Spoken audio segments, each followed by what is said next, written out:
وَمَن يَتَوَكَّلْ عَلَى اللَّهِ فَهُوَ حَسْبُهُ۔ اللہ فرماتا ہے جو اللہ پہ بھروسہ کرتا اللہ اس کے لیے کافی ہے۔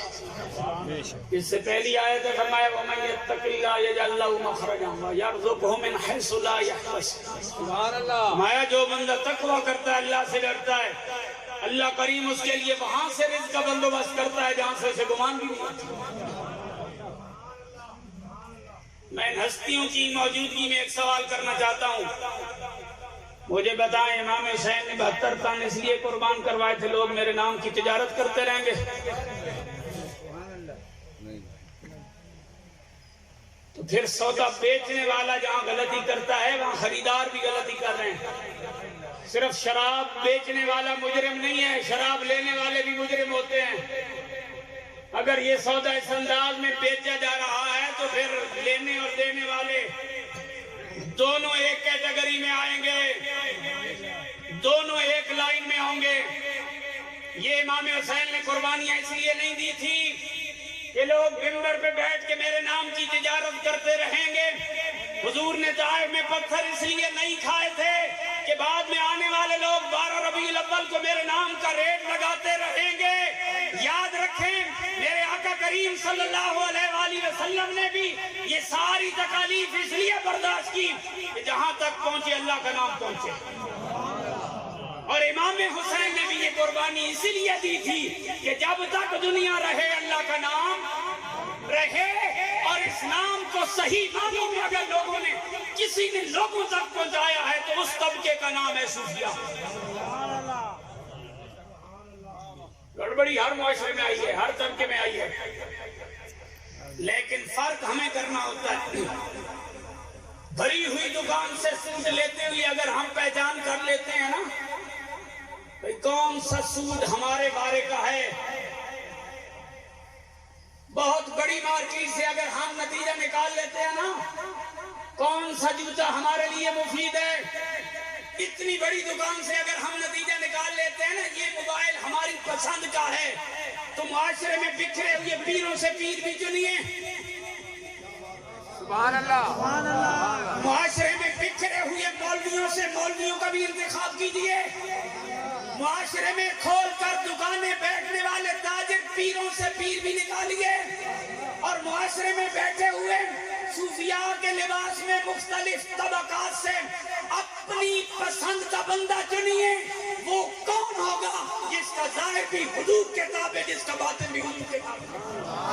نعرہ تکبیر، نعرہ رسالت، نعرہ حیدری، دربار عالیہ میرا شریف، آستانہ عالیہ میرا شریف، علماء اہل سنت،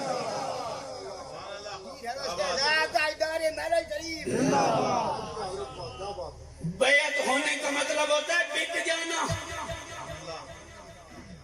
جس پہ آپ بکتے جا رہے ہیں دیکھیں تو صحیح کس نام پہ بک رہے ہیں آپ۔ خریدنے والے میں یہ ایبلٹی ہے، یہ صلاحیت ہے، لیکن جو بک جائے اس کا پھر کیا ہوتا ہے؟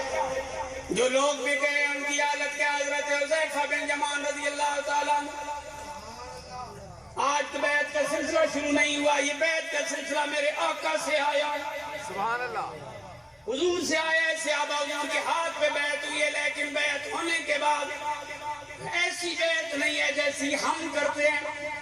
میرے آقا کریم صلی اللہ علیہ وآلہ وسلم کی آنکھیں مبارک کیسی، پیشانی کیسی، ابرو کیسے، ہاتھ کیسے، پاؤں کیسے، تلوے کیسے، پاؤں کے اوپر کا حصہ کیسا، وجود مبارک کیسا، چلنے کا انداز کیسا، بیٹھنے کا انداز کیسا، لیٹنے کا انداز کیسا، سونے کا انداز کیسا، پینے کا انداز کیسا، یہ ساری باتیں حضور کے مریدوں نے رقم کی ہیں۔ سبحان اللہ، میرے کریم کے مریدوں نے یہ ساری باتیں نوٹ کی ہیں، لکھ کے رکھی ہیں، ان کو اپنایا ہے۔